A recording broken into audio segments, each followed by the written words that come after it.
मेरी कोशिश दरअसल क्या होनी चाहिए? मैं उस आइडल लेडी से बात करूं या फिर पद्मश्री अवार्डेड एक शख्सियत या फिर सस्टेनेबल डेवलपमेंट की परिभाषा को रीडिफाइन करती है वो शख्सियत, या मैं उस लेडी से बात करूं जो लेडी सोशल एक्टिविस्ट है, सोशल एक्टिविस्ट इस रूप में जिनके सामने भारत बिखरी स्थिति में नजर आ रहा है। अभी मैंने देखा दिल्ली की एक तस्वीर जहां पे ग्राउंड में चीफ मिनिस्टर होती है और एयर क्वालिटी इंडेक्स को लेकर वहां पे शोर होती है, भारत की स्थिति बिगड़ती जा रही है। या फिर मैं उस लेडी से बात करूं जो दरअसल इंदौर इस रूप में आती है कि हिंदू मुस्लिम के बीच जो सांप्रदायिक हिंसे हो रहे हैं उस पर रिसर्च की जाए। एक लंबा चौड़ा वक्त इंदौर में आपने देखा है, एक पर्सनालिटी को बिल्डअप होते हमने देखा है। या फिर मैं उस लेडी से बात करूं जो दरअसल barley development institute for rural women की डायरेक्टर रही है। आपके जहन में क्या ख्याल आ रहा है इस वक्त? मेरा पूरा नाम जनक पर्टा मगिलिगन है। मैं पर्टा मेरे पिताजी का सरनेम है। गुरु नानक देव जी की बहन के परिवार की एक बेटी हूँ और बीबी नानकी जी के। और मगिलिगन मेरा शादी का नाम है, मेरे पति का सरनेम है। और मैं और मेरे पति दोनों हम लोग बहाई धर्म के अनुयायी हैं। और मैं रिसर्च करने आई, वो मेरी लास्ट नौकरी थी जहाँ से मैं रिज़ाइन करके इसलिए इंदौर आई थी। अभी 41वां साल हो गया है एक बहाई पायनियर के लिए कि मुझे आदिवासी ग्रामीण लड़कियां जो कभी स्कूल नहीं गई हैं उनको एक सशक्तिकरण शब्द नहीं होता था तब, लेकिन उनको प्रशिक्षित करके, और उस कारण से मैं इंदौर आई थी। मैं जहाँ की आप बात कर रहे थे वो रिसर्च मेरी जॉब थी, वो एक सेंटर फॉर मेरी लास्ट जॉब थी। मैं मेरी ज़िंदगी में पहले ये बात क्लियर करना चाहती हूँ कि मेरी ज़िंदगी का उद्देश्य क्या है, मुझे क्या समझ है कि मैं क्यों हूँ इस दुनिया में। कोई लोगों का होता है कि मेरा जीवन का ये उद्देश्य है। मैं 16वें साल में थी, 10वीं पास की। चंडीगढ़ मेरे माता पिता का घर और स्कूल पास किया। अचानक मुझे हॉस्पिटल ले गए तो पता चला एक ओपन हार्ट सर्जरी लगेगी, और इंडिया में तो ओपन हार्ट सर्जरी होती नहीं थी। तो मुझे हॉस्पिटल ले जाया गया और दाखिल रखा गया। करीब 9 महीने बीत गए। बहुत सारे स्ट्रेप्टोपेनिसिलिन इंजेक्शन हर 4 घंटे बाद लगते रहे। और पूछती थी मैं कि मेरा ऑपरेशन कब होगा। 9 महीने निकल गए इस बात को। तो एक पड़ोसी चौधरी नानक चंद जी जो मेरे दादा समान थे, उनकी भांजी डॉक्टर सुशीला नैयर भारत की स्वास्थ्य मंत्री थी तब। उनके पास गए, हमारी एक बच्ची अस्पताल में है, उसकी ओपन हार्ट सर्जरी होना है पर क्यों नहीं कर रहे 9 महीने से। वो बच्ची रोज पूछती है कि मेरा ऑपरेशन कब होगा। तो जांच करवाई गई उन्होंने, स्वास्थ्य मंत्री उस टाइम मुझे याद है कि वो विनोबा जी की और गांधी जी की पर्सनल डॉक्टर भी थी, और इंदौर में कस्तूरबा ग्राम की लाइफ टाइम ट्रस्टी भी थी वो सुशीला नेहरू। ये तो बाद में पता चला मुझे। तो मैंने उन्होंने इंक्वायरी करी कि भारत में कोई एनेस्थीसिस्ट नहीं है जो 14 घंटे की सर्जरी के लिए किसी को एनेस्थीसिया दे सकता है। तो उनके इंक्वायरी के कारण उन्होंने कनाडा से एक भारतीय जो विश्व के सबसे अच्छे उस टाइम एनेस्थीसिस्ट थे उनको बुलाया गया। उन्होंने मुझे एनेस्थीसिया दिया और मुझे पता है कि मेरा ऑपरेशन होगा। और एनेस्थीसिया के कारण रुका ये सब कुछ नहीं पता था, लेकिन मुझे भी याद थी कितने घंटों के बाद मुझे डॉक्टर मेरे हाथ पे थपथपा के बोलता है, जनक आंखें खोलो, आंखें खोलो, देखो तुम्हारा ऑपरेशन सफल हो गया। भारत का पहला open heart surgery you have made the history. देखो देखो, खोलो आंखें खोलो। पर लास्ट बार आंखें खोलने से पहले मैंने ईश्वर को कहा, आपने मुझे ये जिंदगी जो अब नहीं दी है, इसको मैं केवल आपका धन्यवाद देने में लगाऊंगी। तो आज भी आपके बीच में मैं केवल उस ईश्वर का धन्यवाद के लिए हूँ कि मुझे यहाँ बुलाया। मेरे जीवन में कोई मकसद नहीं था, कोई एजेंडा नहीं था, कोई सपने नहीं थे, कोई मेरा पर्सनल और उद्देश्य नहीं है। तो एक लंबी यात्रा है, आप लोग सारी देख लेंगे यूट्यूब पे, गूगल पे। लेकिन कुल मिला के मैंने मेरे जीवन में मैंने 41वां साल, इसमें से 26 साल मैंने आदिवासी लड़कियों के साथ वो इंस्टीट्यूट बनाना था, शुरू करना था। मेरे जीवन में ये 41 साल में पहले मैं चंडीगढ़ से आई थी। माँ बाप काफ़ी संपन्न थे, और लेकिन वो चाहते थे कि मैं खुश रहूं। तो उनकी इजाज़त से, मैं उनके आशीर्वाद से 2 बातें यहाँ बताना चाहती हूँ। ईश्वर में आस्था, और जब मैं आके अकेले रहने लगी तब भी लोग मुझे यही पूछते थे कि आपकी सुरक्षा क्या है। आप मैकेनिक नगर में, भमोरी में आई हैं और जवान हैं। तो मैं तब भी 3 शब्द बोलती थी कि हमारी माँ ने हमें पाला है, तुम रक्षक काहू को डर ना कहते। बस उसके साथ मैं चली, और उस विश्वास पे और लोगों के विश्वास पे इंदौर ने मुझे पाला है। वो 6 एकड़ बंजर जमीन दी गई, वहाँ 26 साल जो भी बना किया।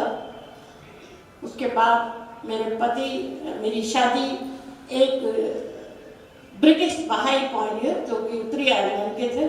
वो भी भारत में, ये बहाई लोटस टेम्पल से ज़्यादा लोग शायद जानते हैं दिल्ली में जो कमल मंदिर है।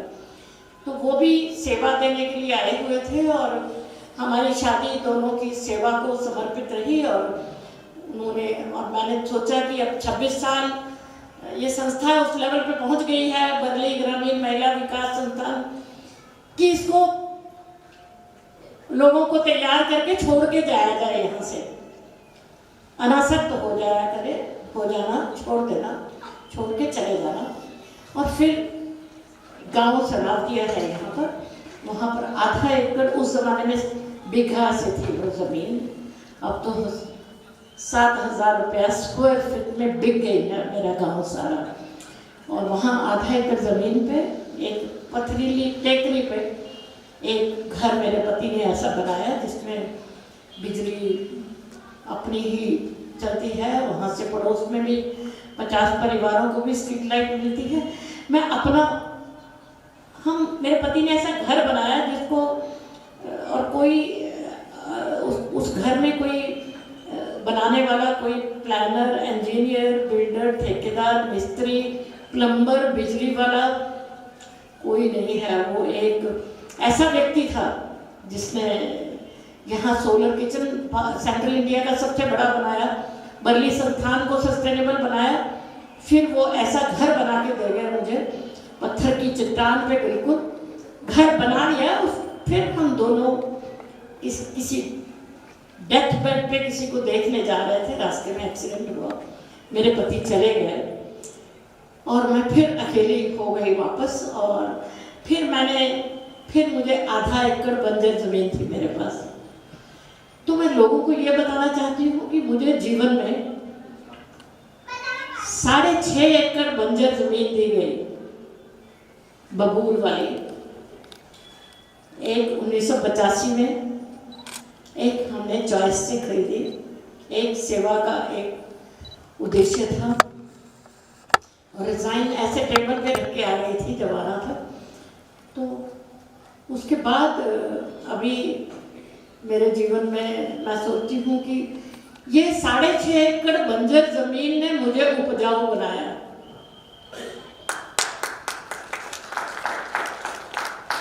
और मैं कुछ नहीं होता, इस शहर के, गांव के, मेरे पति को लोग जीजा जी कहते थे, और उनकी हिंदी सारी महिला स्त्रीलिंग में थी, क्योंकि वो अंग्रेज थे लेकिन उन्होंने आदिवासी बच्चियों के साथ सुबह रोज खेत में काम करते थे।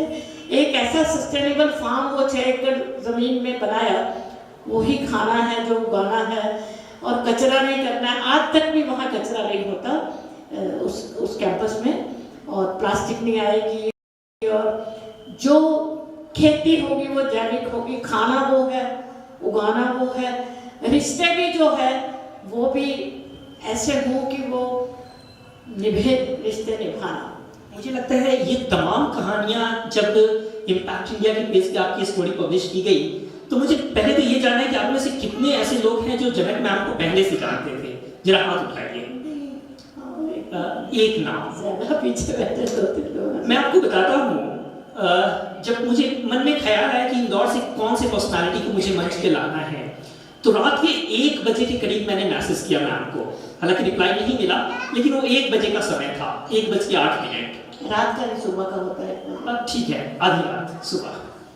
अब 1 बजे का समय, लेकिन मैम से जब बातचीत हुई तो मैम बोली कि मैं सिर्फ 1 घंटा शेयर करूंगी, इससे ज्यादा नहीं। कितनी इत्तेफाक बात है ना, रात के 1 बजे का समय, 1 घंटे का सफर। और मजे की बात मैम, मैंने इसको चैलेंज के रूप में लिया, और यहाँ पे जितने भी लोग हैं, मतलब कई ऐसे लोग हैं जो एक स्टेट से एक रिप्रेजेंटेटिव बनकर आए हैं। जनक मैम, महत्वपूर्ण सवाल हो जाता है कि क्या ये मान ले कि barley development institute for rural women जो ऑर्गेनाइजेशन है, क्या उसी से आपकी पर्सनालिटी का गवर्नमेंट का नहीं, गवर्नमेंट का नहीं, बिल्कुल नहीं। वो बहाई जी प्रॉपर्टी थी, किसी ने डोनेट की थी, और बहाई जो राष्ट्रीय आध्यात्मिक सभा है, उन्होंने मुझे अधिकृत किया कि मैं वहाँ आके तो क्या यही बनाऊं, चलाऊं। और बर्ली शब्द जो मैंने दिया जी, वो भीलानी बोली का एक शब्द है, जिसका मतलब होता है वो आधार स्तंभ, वो पिलर जो आदिवासी घर का तने के। मेरी कोई पर्सनालिटी डेवलप नहीं होती है, मैं ऐसा कुछ नहीं मानती हूँ। मैं तो अपना ईश्वर को धन्यवाद देने के लिए कोई रास्ता नहीं ढूंढती हूँ। अपने आप रोज कोई काम मुझे लोग बोल देते हैं, मैं कर देती हूँ। सुबह से 9 बजे मेरे यहाँ आनंद से, गुजरात से एक 31 MSW स्टूडेंट्स का ग्रुप 9 बजे से आया हुआ था। मुझे यहाँ 12 बजे पहुँचना था। मैं किसी एक अपनी पहचान की लड़की जो उनको बाकी का भाग और दिखा देगी, वो दे के सुबह से 9 बजे से मैं, ये मेरा रोज लोग प्लान करते हैं। 15 साल में वहाँ रहने के बाद 1,85,000, अभी 400 के करीब, 352 लोग थे 5 तारीख तक जब मैं बाहर गई थी। आज फिर 31 लोग और 1-2 और लोग भी आए, तो लगभग 1,85,400 लोग वहाँ आके सिर्फ ये देखने आते हैं कि ये बाजार नहीं जाती, ये पत्थर की चट्टान पर अपना उगा के खाती है, ऑर्गेनिक खाती है, इसका बिजली अपनी है, ये घर में कचरादार नहीं है, ये प्लास्टिक को हाथ नहीं लगाने देती, और कोई इसको कुछ दे नहीं सकता। फंडिंग नहीं, डोनेशन नहीं, गिफ्ट नहीं, कैश नहीं, कहीं नहीं। मेरे को धरती माँ देती है, सूर्य भगवान देते हैं, पवन पुत्र देते हैं, और मेरे को सब पृथ्वी माँ देती है, धरती माँ देती है, गौ माता ने दिया है। मेरे पास सब कुछ, मुझे जो प्रकृति ने दिया है उसने मुझे सस्टेन किया है। 5 कैंसर की सर्जरीज भी मेरी हो चुकी हैं 2007 में, 8 में। तो मैं अभी भी 78वां साल है, मैं 3 चीज़ें प्रैक्टिस करती हूँ। उसके अलावा वो 2 घंटे का टाइम मेरा होता है लोगों को दिखाने का, उनके साथ रहने का। मेरी जितना जन्मदिन पे जितने साल की होती है उतने पौधे लगना, और एक अमरीश केला नाम का व्यक्ति है जो उसको पानी देता है, भिजवाता है। मुझे एक दीदी बना के शहर के लोगों ने जन्म दी दे, तो मेरे कोई बिल्डर कुछ नहीं, बिल्डिंग कोई मेरा बिल्डर नहीं है, कोई नहीं है, ऊपर वाला है। और सारे लोग हैं जिन्होंने मुझे प्रेम दिया, इतना दिया है कि मेरी झोली छोटी पड़ गई है। दरअसल ये सवाल इसलिए था मैम क्योंकि यहाँ पे जितने भी लोग हैं सब लोग किसी न किसी संस्था से हैं, और इनकी संस्था इसलिए नहीं चल पाती है कि वो विजन नहीं हो पाता। नहीं, ऐसा मत बोलो।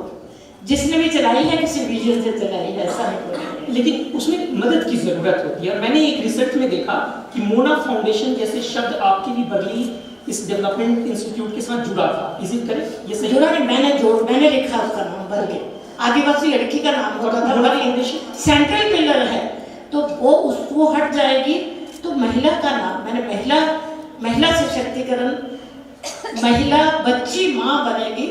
और आज वो 500 गांव में जो 6000 लड़कियां वहां सीख कर गई, आज की डेट में मेरी एक भी लड़की किसी की नौकर नहीं है, किसी की मजदूर नहीं है। आप देखिएगा कि एक सोलर कुकर से कैसे उन्होंने अपना रोजगार चला लिया है, अपना कोई बहुत सारे बच्चों का इंटर्नशिप मेरे साथ ऑटोमेटिकली होता रहा, कोई 200-250-300 कितने होंगे। अभी एक लड़के ने सोलर ड्रायर सीखा। मेरे पति बहुत बड़े इनोवेटर थे, हायर सेकेंडरी पढ़े हुए थे, कुछ भी सीखा, इंजीनियर नहीं थे, लेकिन हम दोनों ने जो एक ऐसा जीवन जीने का संकल्प ईश्वर ने हमें दिया। मेरी सस्टेनेबल डेवलपमेंट की डेफिनेशन सिर्फ वही है, वो नहीं है कि प्राकृतिक संसाधनों को बचा के रखना, आगे वाली पीढ़ियों के लिए बचे रहें। अब जब है ही नहीं तो बचाएंगे कहां से? 1992 में ये समझा मैंने, जब पृथ्वी सम्मेलन में बुलाया मुझे, और मैंने कहा सस्टेनेबल डेवलपमेंट की 2 लाइनें हैं मेरे पास। आप सारे लोग यहाँ आज पुरस्कृत किए जाने हैं, कुछ लोग मेहमान हैं। मैंने पुनर्परिभाषित किया उसको। हम कहते थे विश्व का, फिर कहते थे कल्याण हो, हाथ खड़े करके, फिर कहते थे पंडित जी, कथावाचक, गुरुजन, प्राणियों में सद्भावना। लेकिन हमने कभी नहीं सोचा कि ये किसको करना है। हो किया, आ गए। हम लोग नारे लगाने वाला देश है, स्लोगन संग, हम ये है, हमारा झंडा है, हमारा वो है, हमारी ये निशानी है, हमारी वो निशानियां दिखाने की जरूरत नहीं है। हम क्या कर रहे हैं? अगर भगवत गीता में ये कहा है कि जो भोजन खाओगे, तामसिक खाओगे कि राजसिक खाओगे कि सात्विक खाओगे, वैसा जीवन होगा, वैसी सोच होगी, सोच से कर्म होंगे, और कर्म निष्काम करने को बोला है, फल की आशा करने को भी नहीं बोला। मुझे तो अभी ये फल मेरे घर में 107 किलो सीताफल लोगों ने 2.5 महीने में खाए। इतना 24 पेड़ पौधे पत्थर की चट्टान पे सीताफल दे रहे, सीताफल खत्म हुआ, जामफल चालू हुआ, रामफल खत्म हुआ, चीकू चालू, पूरा टाइम। मैं बाजार से एक सेंधा नमक खरीदती हूँ, एक चाय पत्ती कहीं से खरीदती हूँ, गुड़ किसानों से खरीदती हूँ, घानी से, जैविक वो तेल। इसके अलावा मेरा बाजार के साथ कोई संबंध नहीं। आधा एकड़ जमीन में जहाँ रहती हूँ, आप लोग कोई भी जब आना हो मुझे ईमेल करेंगे, क्योंकि मैं फोन बंद रखती हूँ। फोन सिर्फ मुझे बात करनी है तो खोल लेती हूँ, फिर बंद करती हूँ। मैं स्मार्ट यूजर हूँ फोन की, फोन स्मार्ट नहीं है मेरा, मैं स्मार्ट हूँ। तो ये बातें हैं। हाँ, मुझे लगता है कि मेरे पास बिजली अपनी 2 किलोवाट में अपना भी और बस्ती का भी हो जाता। मैं किसी से फंड नहीं लेती हूँ, कुछ नहीं। धरती में से लेना कैसे है? अगर हम धरती माँ मानते हैं तो वो देगी, और माँ की तरह उसको करना होगा। आज मेरे टेस्ट कर लिए लोगों ने, लैब करके चैलेंज कर दिया किसी ने कि चल के देखो, वहाँ टेस्ट करो। लैब वाले आए, वहाँ की हवा, वहाँ का पानी, वहाँ की मिट्टी पूरा शुद्ध है, कुछ भी प्रदूषण नहीं है वहाँ। और वो एक पहाड़ी पे अकेली, और लोग रोज कहते हैं 78वां साल जनक दीदी अभी भी अकेली रहती, कोई इंसान आपके पास डर नहीं लगता। मैंने बोला नहीं, तुम रक्षा काहू को डरना, मैं ध्यान रखती हूँ। मेरे गांव के लोग पूछते हैं कहाँ से आए हो, जनक दीदी का घर का, मुझे लोग पूछते हैं आप कहाँ से आए। मेरी संरक्षण, मेरी सुरक्षा मेरे लोग, जिनकी दीदी। मुझे लगता है कि जो पहला सवाल था उसका जवाब अब समझ में आया कि दरअसल नाम के आगे कुछ भी लग जाए, जनक दीदी का अर्थ जो था वही है और वही रहेगा। लेकिन मेरा सवाल कुछ और होगा। पद्मश्री जुड़ने के बाद लोगों का नजरिया क्या हुआ, लोगों के नजरिया को कैसे आप देख रही हैं? ये मेरा काम नहीं है, मैं जज नहीं हूँ, मैं किसी को जज नहीं करती हूँ और मुझे कोई मतलब नहीं लोग मेरे बारे में क्या सोचते हैं। मुझे मेरी सस्टेनेबल डेवलपमेंट की डेफिनेशन समस्त प्राणियों के साथ सद्भावना से रहते हुए विश्व का कल्याण करना है। स्टार्टिंग विद माई सेल्फ, मेरे से शुरू कर रही हूँ। मैं कर रही हूँ इंसानों के साथ, कोई जात धर्म को नहीं मानती हूँ। इंसान है, भारत माता के हैं, धरती माता के हैं, हमारे 5 तत्व हैं। इंसान है, ईश्वर ने इंसान को इसलिए बनाया कि उसको जाने पहचाने और उसके आदेश को माने। और ये भी कहा कि हमें सबको, इंसान को विवेक और आत्मा दी है इसलिए, और सर्वश्रेष्ठ रचना बनाया है, क्षमता देके विवेक की और आत्मा की। हमारी रियलिटी, हमारी जो सच्चाई है वो आत्मा है, आध्यात्मिक है। ये सारा ये बिजनेस और ये मार्केट और हर चीज का ये बाजार और ये इवेंट्स और ये सब जो होता है, ये हमारा सच्चाई नहीं है। तो हमारी सच हमारी आत्मा है और हमें समस्त प्राणियों का संरक्षण, उनके साथ जीना है सद्भावना के साथ। बस यही मेरे जीवन का धन्यवाद देने का तरीका है और मैं कोशिश करती हूँ और मैं बहुत कड़वी हूँ और सीधा बोलती हूँ। सब इंदौर में सब लोग डरते हैं मेरे से, हर लोग डरते हैं। मंच पे जाएंगे तो अरे प्लास्टिक की बोतल हटा दो, जनक दीदी आ रही है, फूल मत देना प्लास्टिक के। अभी ऐसा वाला मेरा रेपुटेशन है जनक दीदी के साथ। बहुत सारी लोग मुझे झेलते हैं, पर मैं सोचती हूँ कि हमारे जीवन का उद्देश्य क्या है, हम ये एनजीओ क्यों बनाया, इसके पीछे क्या मकसद है। और अगर ईश्वर को मानते हैं कि वो हमें देख रहा है, मानते हैं कि वो निरंतर निराकार है और वो देख रहा है, उसका स्कैनर सबसे बड़ा है, बस और कुछ नहीं। जो भी चलाओगे वो चलेगा, पर वो आपको एनजीओ चलाने लग जाएगा तो नहीं चलेगा काम। जनक मैम, जिमी सर की जो भूमिका थी आपके लाइफ में बहुत इंपॉर्टेंट रही। आज की जितनी भी बातचीत है इस पे स्पेशल रिपोर्ट बनना है, पीएमओ को भी सबमिट होना है।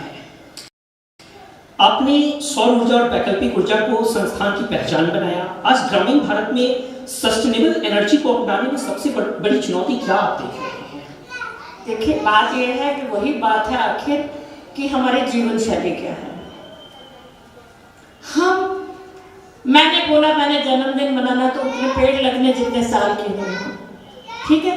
मेरी शादी की, विधवा हो गए, अब आपका तो विधवा हो गए, आपकी तो कोई हैप्पी एनिवर्सरी नहीं, आपका खत्म, आपका सिंदूर खत्म, आपकी मांग खत्म, आपका मंगलसूत्र, औरत के लिए नियम बनाए गए हैं, ठीक है।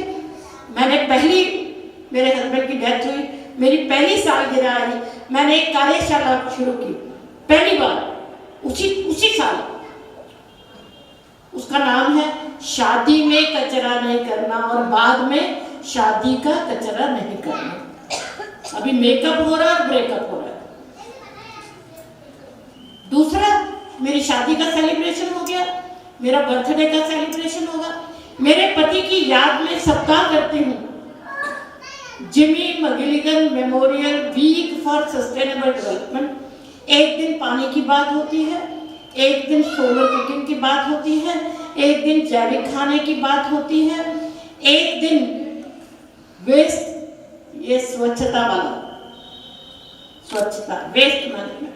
तो इस तरह से करके बहुत उनके भी दोस्त आते हैं, बहुत लोग आते हैं। जो काम मैं कर रही हूँ, मेरे साथ पीछे बहुत सारे लोग बिना पैसे के भी मेरे साथ हैं, मैं सीखती हूँ। मेरा कोई क्लेम नहीं है कि मैंने ये किया है, बस आज भी सीख रही हूँ। I am learning. 40 साल, 41वां साल है, मैं सीख रही हूँ। पर मेरे जीवन में मुझे एक ही खुशी है कि मैं वो सप्ताह उसी मुद्दे पे है कि समस्त प्राणियों के साथ सद्भावना से कैसे रहना है। प्रकृति से, प्राकृतिक संसाधनों के साथ कैसे जीना, sustainable energy, sustainable food, sustainable सब। ये प्लास्टिक, ये खाना और ये और फोन है। भगवान, मैं तो ये हैरान हूँ कि माँ बच्चे को दूध पिला रही है, साथ में फोन देख रही है। पापा पूरा टाइम एक तरफ फोन लेके बैठे हैं, मम्मी फोन, दादाजी दादी जी, बच्चे। कितने नशे हो गए। शराब का नशा था, फिर ये दवाइयाँ पुड़िया चलने लगी, फिर लिक्विड चलने लगे, अब ये फोन का नशा बहुत है। तो हम सोचते सारी दुनिया फोन से पालेंगे क्या? आपका एनजीओ से बड़ा हो जाएगा, भूल जाओ। जनक मैम, यहाँ पे जितने भी लोग हैं, अल्टीमेट एक मैसेज मैं लेना चाहूँगा, बिकॉज इम्पैक्ट इंडिया के फोरम पे इस वक्त हम लोग मौजूद हैं। क्या बिगेस्ट लर्निंग होगा इन लोगों के लिए जो इस मंच से आगे? मुझे नहीं पता, वो तो इनकी बात है। लर्निंग, मैं कोई गुरु नहीं हूँ, टीचर नहीं हूँ, मैं कोई शिक्षक नहीं हूँ, मैं कोई एक्सपर्ट नहीं हूँ, मैं तो कुछ नहीं। मैं तो एक साधारण गाँवड़े वाली औरत हूँ जो अपना जीना सीख रही हूँ और अपने हिसाब से। मेरे को एक बात समझ आई है, ओपन हार्ट सर्जरी हुई, 5 सर्जरी कैंसर की हुई, हस्बैंड और मैं साथ में बैठे हैं कार में, एक्सीडेंट होता है, हस्बैंड चले जाते हैं, मैं रह जाती हूँ। एक लाइन जो समझ आई है, हमारे पास ये चॉइस नहीं है कि हम मरेंगे कैसे, लेकिन एक चॉइस है कि जीना कैसे है, और मैं अपनी चॉइस से जीती। बस एक ही लाइन है मेरे पास, आपकी चॉइस क्या है अगर आपको पता है, उस पर कोई समझौता नहीं। और कोई काम, पहला नियम यह है ईश्वर का डर, दूसरा नियम है अपने देश के कानून का पालन करना, तीसरी बात माता पिता के आशीर्वाद के बिना आज तक मैंने कोई काम नहीं किया। मेरे ससुराल और मेरे मायके के लोग पूरा टाइम मेरे साथ हैं, जहां भी है। तो अपना, ये दुनिया को अपना बना लेंगे और अपनों को अपना भूल गए। अभी तो बहुत ये यहां से शुरू होता है सब, आत्मा से। आत्मा परमात्मा का खेल है और बीच में, पर हमें इंसान बना के भेजा है, हम इंसान बन के रहे, बंदे बन के नहीं, बस। जनक मैम, अब कई बातों का जिक्र किए, आखिर सवाल, समय बहुत कम रह गया है। 1 घंटे में तकरीबन 70 केसेस कैंसर के इस वक्त दिख रहे हैं। चैलेंज ये है कि ऑक्सीजन की मात्रा को डबल की जाए। एक सोशल एक्टिविस्ट के नाते आपसे ये सवाल है, कभी भारत की स्थिति देखकर आप विचलित होते हैं, परेशान होते हैं, तकलीफ होती है? और तकलीफ होती है तो पॉलिसी की स्थिति क्या नजर आ रही है? आप पर्यावरण मंत्रालय को किस रूप में देख रहे हैं? बहुत कैकू को देख रहे हैं। मंत्रालय तो पेड़ काटने पे तुले हुए हैं। सारी जमीनें जो हैं वो पेड़, लाखों पेड़ काटे गए, रोज पेड़ काटे जा रहे हैं। आप क्या करोगे इसको पानी देके कुंडे को? आपको लगता है ये ऑक्सीजन दे देगा?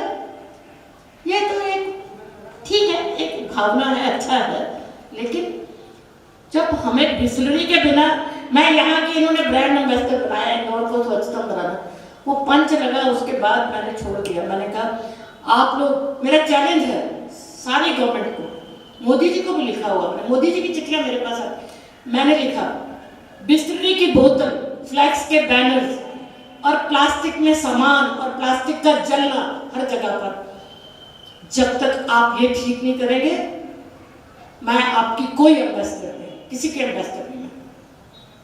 मैं जनक दुलारी पड्डा मगेलीधर, मैं ईश्वर के जितनी देर उसको करवाना करवा लेगा मेरे से, और कुछ नहीं। और ये पद्मश्री है वो ठीक है, पर दीदी से बड़ा कोई खिताब नहीं है। वो भी बड़ा है, बहुत सारे हैं। एक बात जरूर बताना चाहती हूँ, मैंने जीवन में मेरे पति को क्वीन एलिजाबेथ ने बुला के भारत में उन्होंने ग्रामीण क्षेत्रों में आदिवासी लड़कियों को सोलर कुकिंग कैसे सिखा के गांव तक कैसे वो उन्होंने अपने रोजगार चलाए। ऑर्डर ऑफ ब्रिटिश एम्पायर से सम्मानित किया क्वीन एलिजाबेथ ने। मैं साथ में गई उनके, वहां पर मुझे एक बीबीसी के रिपोर्टर ने पूछा, विंडसर कैसल में क्वीन एलिजाबेथ के बाहर अवार्ड उनके साथ मेडल उनका लगने के बाद, पूछा आप अपने हस्बैंड को कैसे परिभाषित करते हैं, डिफाइन करते हैं? How do you define Mrs McGilligan, how do you define your husband in one line? मैंने बोला, Jimmy's body, mind and soul work at the same time. बस, मेरे पास और कुछ नहीं कहने के लिए। Thank you very much ma'am, इतनी सारी बातचीत हुई।